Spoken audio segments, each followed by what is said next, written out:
It was a cold morning in the Rocky Mountains when old Jack Harper saw something that froze his blood more than the winter wind ever could. From the front porch of his lonely wooden cabin, half hidden in snow, he saw what looked like a person hanging from his roof, a woman, her blonde hair tangled in the wind, her body limp against the shingles. Jack's heart slammed in his chest as he dropped his coffee mug, glass shattering across the porch. For a man who'd lived alone for over 20 years, this was not the kind of visitor he ever expected. He ran faster than he had in years, his boots crunching through the frost. And as he got closer, he realized she wasn't dead. Her coat was snagged on the metal gutter, holding her there like a trapped bird. He grabbed the ladder, climbed up, and pulled her to safety, her icy hand clutching his arm for dear life. That's when he saw it. Burned faintly into the wood of her backpack were 3 haunting words: Apache Lover Burned Into. And that was the day Jack Harper's lonely life changed forever. Before we dive into this story of kindness, redemption, and unexpected connection, make sure to subscribe to Echoes of Dad, where real stories remind us of the power of the human heart. Don't forget to like, share, and comment if this story touches you. Your words might inspire someone else to show kindness today. Jack Harper hadn't spoken to another human being in almost 4 years. His cabin sat high in the Colorado mountains, far away from the nearest town. He liked it that way, or at least, he told himself he did.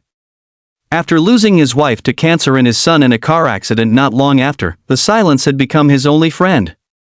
He chopped wood, fished in the frozen creek, and talked to his dog, a scruffy mutt named Timber. It was a simple life. A quiet life.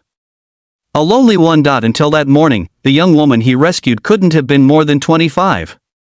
She was pale, shaking, her clothes torn, and her lips blue from the cold. He carried her inside, laid her by the fire, and wrapped her in one of his old wool blankets. Timber sniffed her carefully before curling up by her feet, as if sensing she needed warmth more than anyone. Name's Jack, he said softly, handing her a cup of steaming tea. You're safe now. She looked at him, eyes wide and frightened. I didn't mean to scare you, she stammered. My name's Lily. My car broke down the road last night. I tried to find help and, she glanced toward the window. I must have slipped when I tried to climb your roof for shelter. Jack nodded slowly, his rough hands trembling a little as he stirred the fire. He didn't ask about the strange words on her bag, not yet. He just let her rest. For the next few hours, the cabin filled with the sounds of crackling logs and the slow rhythm of breathing. It was the first time in years Jack had felt another human presence beside him. He tried to ignore the ache in his chest, that strange, forgotten feeling of caring about someone. By nightfall, Lily was awake and warming up. She thanked him for saving her, and when Jack offered her his spare room, she hesitated. I don't want to be a burden, she said. You're not, he replied. Everyone needs a little kindness sometimes. Those words hung in the air like music neither of them expected to hear. Over the next few days, Lily helped Jack with chores around the cabin. She mended a torn curtain, helped cook stew, and even sang softly while cleaning dishes.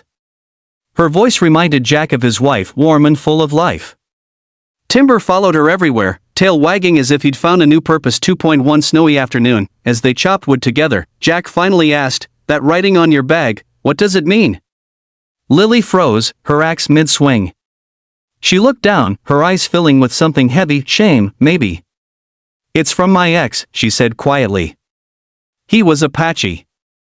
We were together for a while, and when I left, he burned those words into my bag. Said I'd always be marked for walking away. Her voice cracked. He wasn't kind, Jack. I left with nothing but that backpack and my car. Jack didn't say anything for a long time. The mountains were silent around them except for the wind sighing through the trees. Finally, he spoke. Kindness, he said, isn't weakness. It's the strongest thing a person can give, especially when the world's been cruel. She looked at him, and for the first time, she smiled. Days turned into weeks. The storm outside thickened, trapping them together in that old cabin. But neither of them minded. Jack taught Lily how to split logs and make coffee over the stove. She showed him how to make biscuits from scratch and fixed his old radio, filling the cabin with soft country music. For the first time in years, laughter echoed through those wooden walls, and slowly, Jack started to open up. He told her about his wife, about his boy, about the guilt that drove him to hide away in the mountains. "I thought if I just stayed here," he said one night, staring into the fire, "I could stop the world from hurting me again." Lily reached out, her hand resting gently on his. "You didn't stop the world," she said. "You just stopped yourself from living." Those words hit Jack harder than he expected. And in that moment, something inside him, something rusted and broken, began to move again. When the storm finally broke, the sky cleared into a brilliant blue, and Lily decided it was time to head back to town. Jack helped her pack her things, fixing her car as best he could. As she loaded her bag, the one with those haunting words burned into it, he reached out and placed a small carving in her hand. It was a wooden heart he'd made from pine, rough but beautiful. "Take this," he said. A reminder that kindness can burn brighter than pain. Tears welled in her eyes as she hugged him tight. "You saved me twice, Jack," she whispered. "Once from that roof, and once from myself." He smiled a small, shy smile, and said, "You brought me back to life too." A few months later, Jack received a letter in the mail. It was from Lily. Inside was a photo of her standing in front of a small coffee shop in Denver, smiling wide. On the shop's sign were 3 words that made Jack's throat tighten: "Kindness burns brighter." She'd opened her own place, a warm, little cafe dedicated to helping survivors of domestic abuse find work, shelter, and hope. At the bottom of the letter, she'd written, "You taught me what real strength looks like. Come visit anytime, the coffee's on me." Jack sat on his porch for a long time that evening, staring at the snow-capped peaks glowing gold in the sunset. Timber rested his head on Jack's knee, and for the first time in years, the old man didn't feel alone. He smiled, whispering to the wind, "Guess kindness found its way home." Years later, folks around the mountain still talk about the old man who lived alone and the mysterious woman who showed up one winter morning. Some say she saved him. Others say he saved her. But maybe, just maybe, they saved each other through the simple power of kindness, because kindness doesn't always come in grand gestures. Sometimes, it's a cup of tea shared by a warm fire. A soft word after years of silence. A wooden heart carved by rough hands. It's what makes the coldest mountains feel like home again. If this story touched your heart, remember, kindness is something we can all give, no matter how small. So before you scroll away, take a moment to spread it.